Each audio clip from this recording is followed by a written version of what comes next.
On the front porch of the Cloisters apartment complex. Okay, are you high right now? To your probation officer prior to going to court? My probation officer. Time controlling him and reasoning with him. He has failed a couple of drug tests. Providers that are there to help him. What are your thoughts on that? Or partially compliant with the people who are trying to help you. You understand why that? Morris's arrest and initial assessment. Morris, a teenager with a troubled past, found himself caught up in a precarious situation. He was just hanging out with his friends at an apartment complex, unaware that their actions would soon lead to his arrest. As the pungent aroma of marijuana wafted through the air, he couldn't help but feel a sense of unease. Police officers approached the group, their faces stern and unyielding.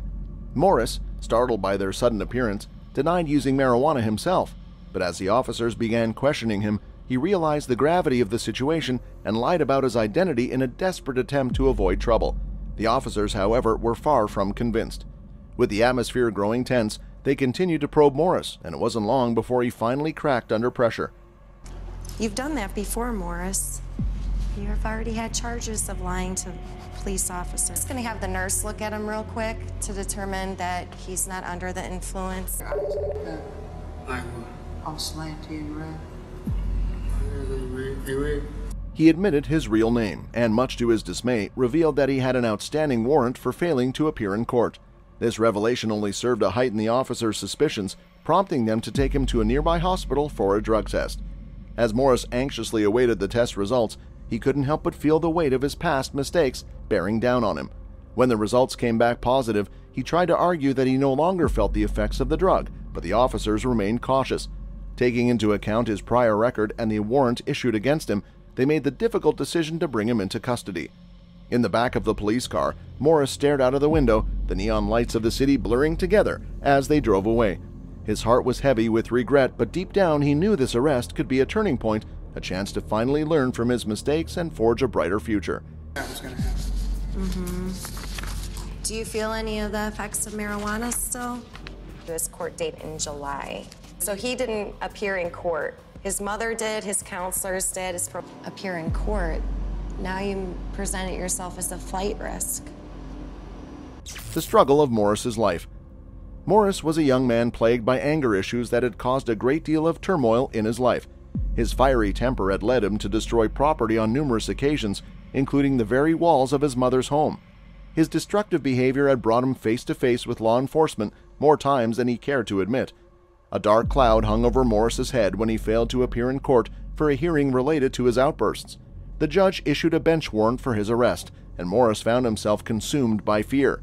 He knew that if he were to face the consequences in court, he could be sent away to a placement facility for 2 long years. That because Morris is not as available or participating with these services, so you had previously recommended that he undergo anger management, and you had recommended family counseling and counseling. Bringing some young men, one, for instance, who was shot the other day in a drive-by shooting. Young people. So now it's an issue of him being safe? Well, that's one of the issues, yes. Okay. Need not be locked up any longer. Would you be willing to have him released to your custody?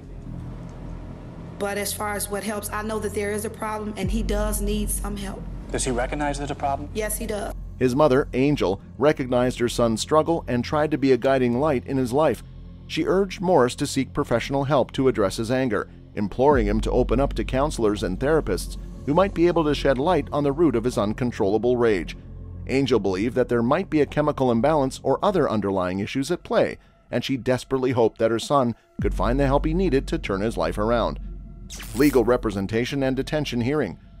In the tense moments before his hearing, Morris found himself in deep conversation with his public defender, Don Ruck. As they went over the details of the case, Don outlined the potential paths to release and the hurdles they would need to overcome to persuade the judge. He made the case that Morris's failure to show up in court wasn't an act of defiance, but rather stemmed from fear and a lack of comprehension regarding the severity of the situation. Okay. I'm going to talk with the prosecutor this morning, see if we can't get a result, what the outcome of that is, and I'll give you my recommendation as to what I think that we should do. But is that something you'd be interested in at least exploring? Yeah. Okay. Bring it back to him. I will. Okay. Morris. Hang in there. See you in a little bit. As they continued their discussion, Morris's probation officer, Gordon Fleming, expressed his belief that Morris would be best served by spending more time in a specialized care and rehabilitation program. Don, however, countered this proposition by advocating for Morris's release to his home, where he could continue his counseling and anger management courses under the watchful eyes of his mother and a dedicated caseworker. The atmosphere in the room was thick with anticipation as the fate of Morris hung in the balance.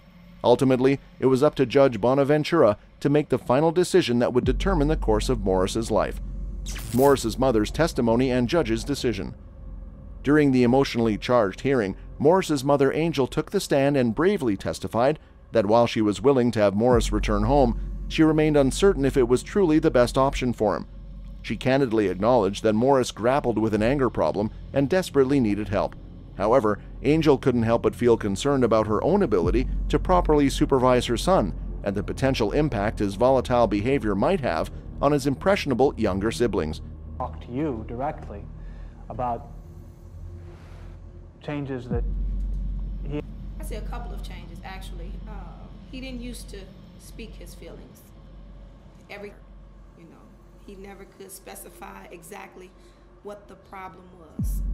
And admitted that he needed help, but he never said exactly what it was.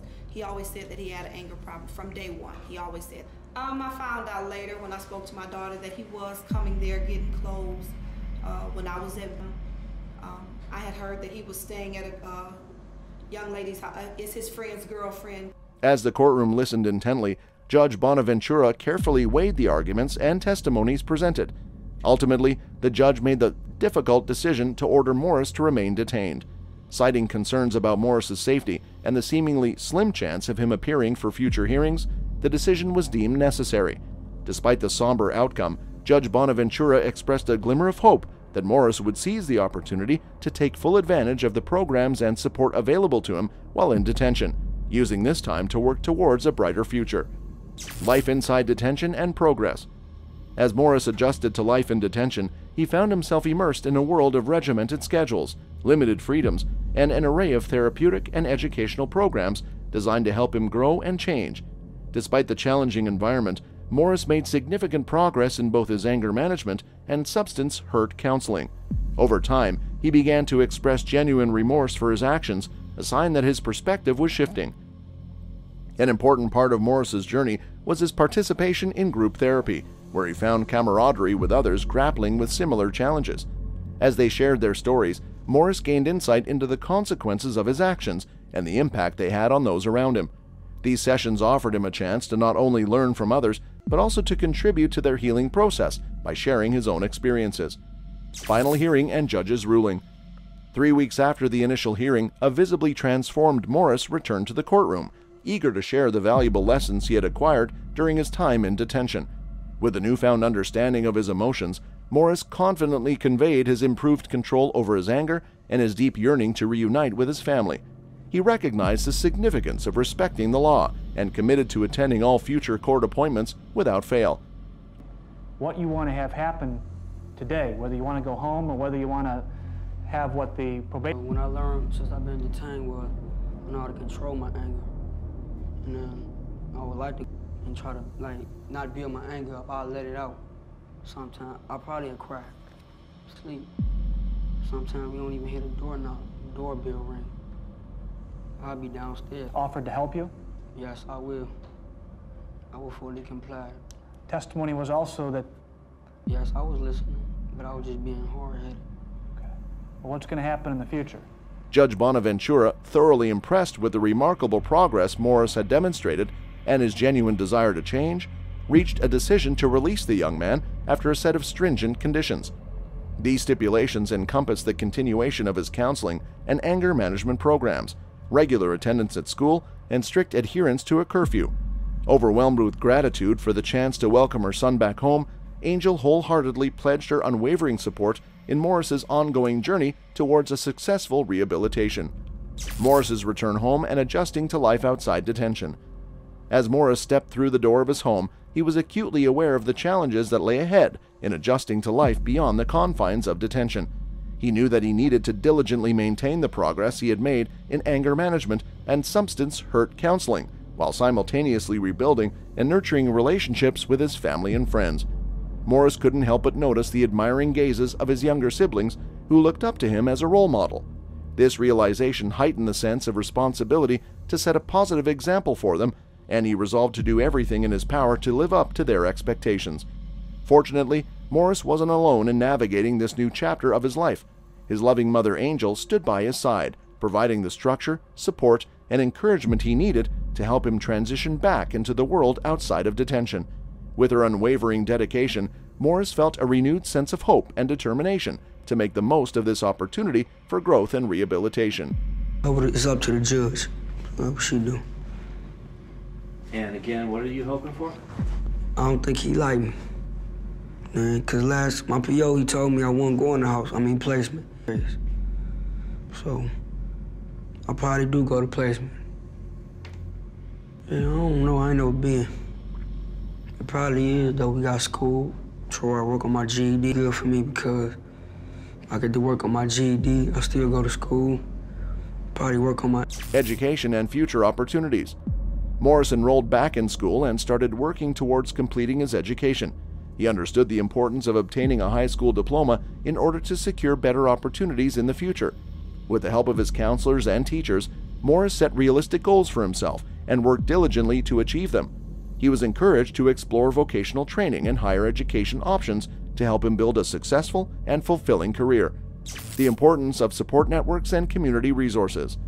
Throughout his journey, Morris learned the value of having a strong support network and accessing available community resources. He benefited from the guidance of his probation officer, Gordon Fleming, who helped him navigate the legal system and connected him with appropriate programs and services. Morris also learned to rely on the support of his family, friends, and professionals who were invested in his success. These relationships were crucial in helping him overcome the challenges he faced and stay on the right path. That's all for this video, folks. See you next time.